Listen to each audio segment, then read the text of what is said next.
సామానా చెప్పనా నిన్న ఎప్పుడైనా కనబడకపోతే అత్తగారింటి పోయింది.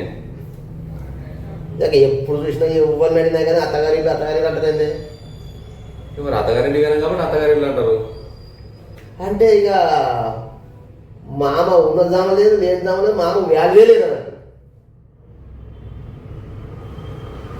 అవునన్నా నిజంగా నాకు ఇప్పటిదాకా ఆలోచన రాలేదు. తీసుకొచ్చి పెట్టేది మామ, అవు అల్లుడు పోతే మర్యాద చేసేది మామ, కొన్ని పోసేది మామ, మందు తెచ్చేది మామ, మంచం వేసేది మామ, పన పెట్టేది మామ. అయినా కానీ మామని ఏడ పేరుదలు. అదే మరి మన సాంప్రదాయం ఎదుగుతుంది. ఎప్పుడు ఎవరిని అడిగినా ఏడి వేదవరు అంటే అత్తగారింటికి, ఏడి వేదవరు అంటే అత్తగారింటికి. కానీ మామగారింటికి వేరు అన్న మానవుడు ఉన్నాడే ఎవడు లేడు. దీన్ని బట్టి నాకు అర్థమైంది ఏంటంటే ఊరు చేసిన ఉపకారం పీనలు చేసిన సింగారం. అందుకే అంటారు రెండో ఒకటే.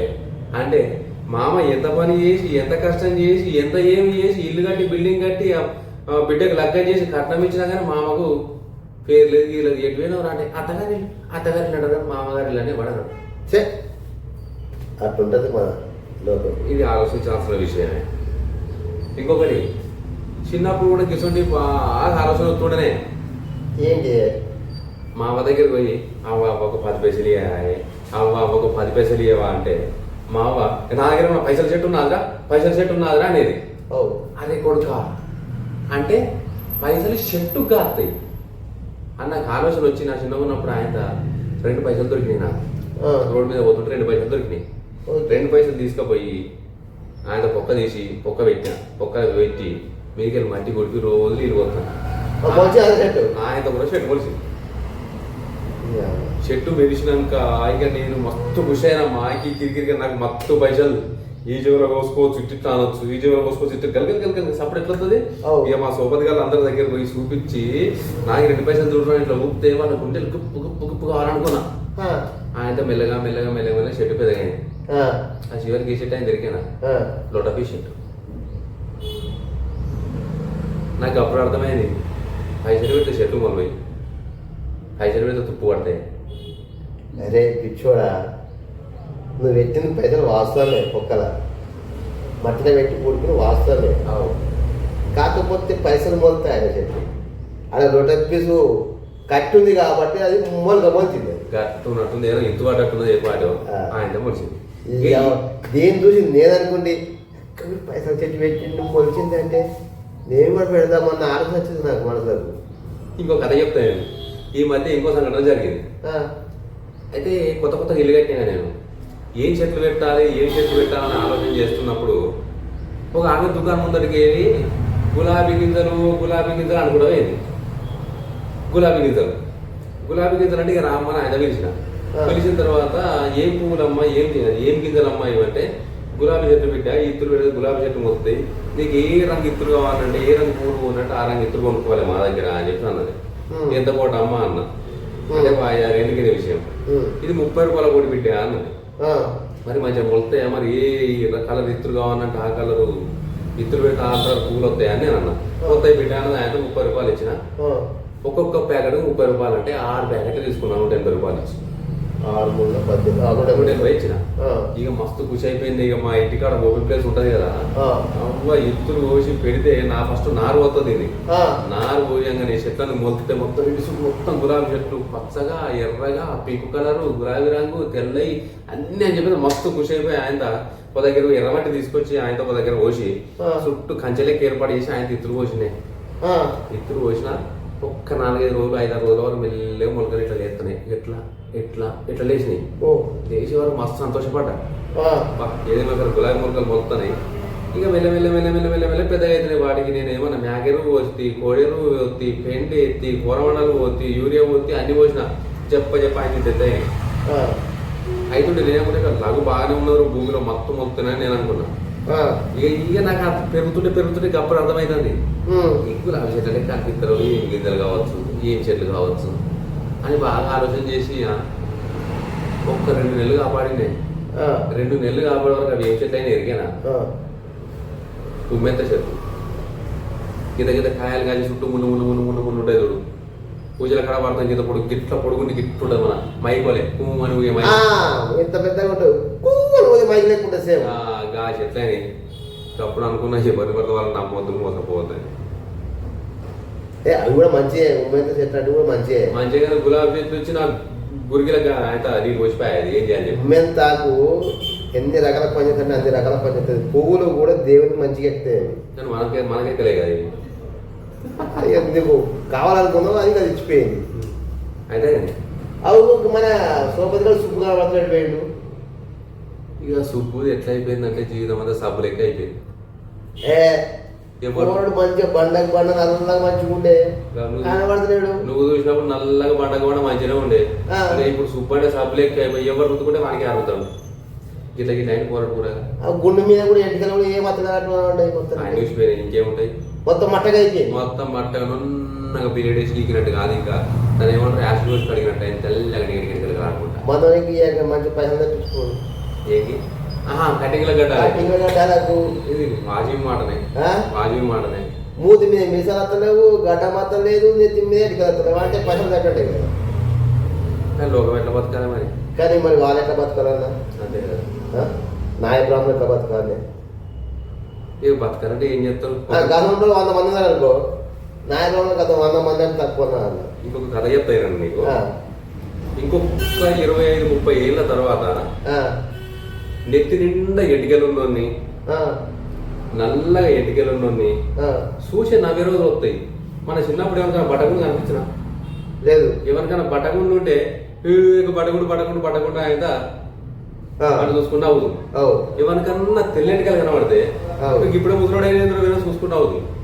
అసలు రోజులు నల్ల ఎంటికలు ఉన్నోని, నెత్తి నిండి ఎంటికలు ఉన్నోని చూసే 40 రోజులు తొందరగా ఉన్నాయి. ఖచ్చితంగా వస్తాయి.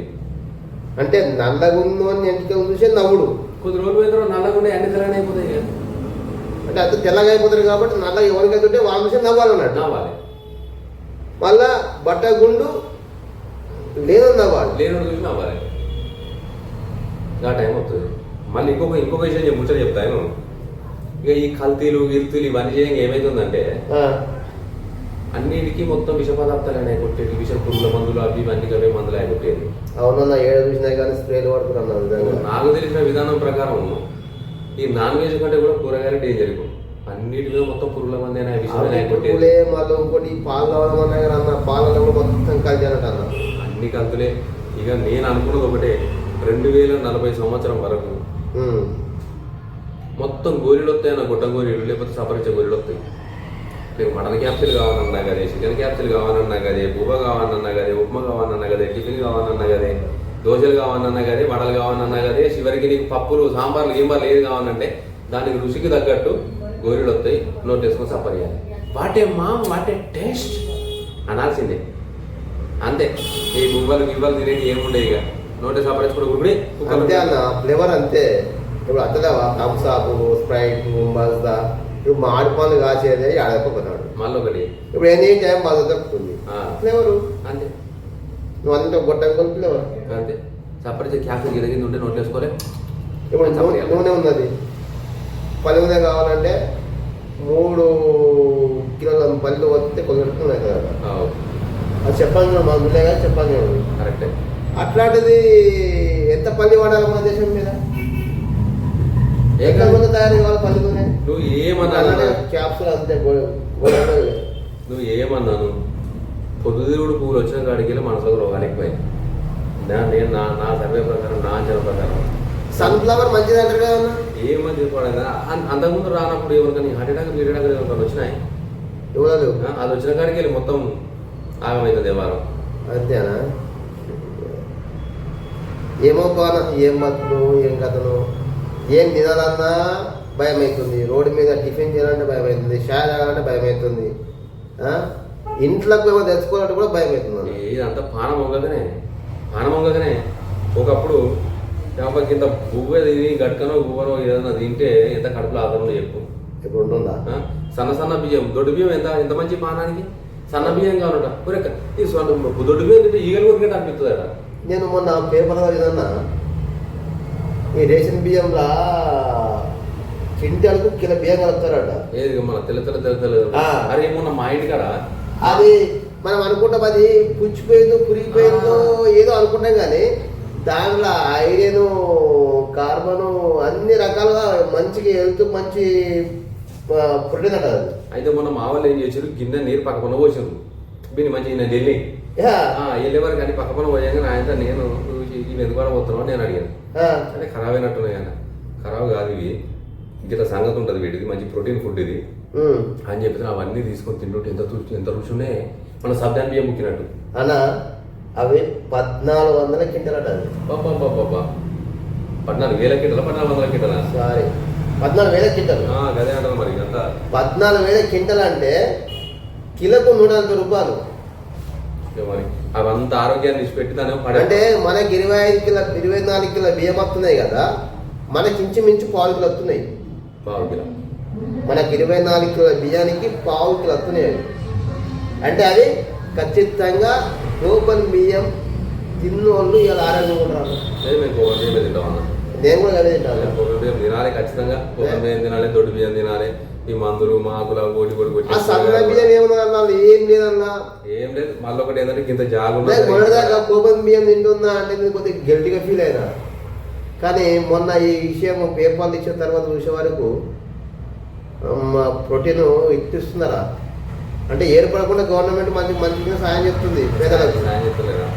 మళ్ళీ ఒకటన్నా ఇంటికాడ కింద జాగా ఉన్నా సరే కుండీలో గిండెలో పెట్టుకొని మనకు నచ్చిన కూరగాయలు గిరగాయలు ఏమైనా చెట్లు పెట్టుకోవాలి, గవే వండుకొని తినాలి. కానీ బయట కూరగాయలు కొంటే ఏమైపోయిందనంటే మొత్తం విషయం కొడతాను. వంకాయకు నేను మొన్న మా దోస్తు గారి రైతు చెప్పిండు, వంకాయ చెట్లకు వంకాయ కాత అంటే కాసిన కాడికి వెళ్ళి తెంపే వరకు 6 సార్లు కొడతారట మనకు. దేనికి లేదు చెప్పు, మంది వేయకుండా పండించేది పచ్చగా దొడ్డుగా సూపర్ ఫ్రెష్ అనుకొని తీసుకుంటాం. మళ్ళీ ఒకటి అవి ఏ కూరగాయలైనా సరే ఉడకబెట్టి నీళ్ళు ఉప్పేసి దాని తర్వాత వండుకొని నువ్వు అంతో ఎంత జర ఆరోగ్యానికి మంచిగా ఉంటుంది. ఓకే దోస్తులు, రైట్ ఇన్ఫర్మేషన్ ఇచ్చినామో లేకపోతే మోటివేషన్ చేసినామో థ్యాంక్ యూ వెరీ మచ్.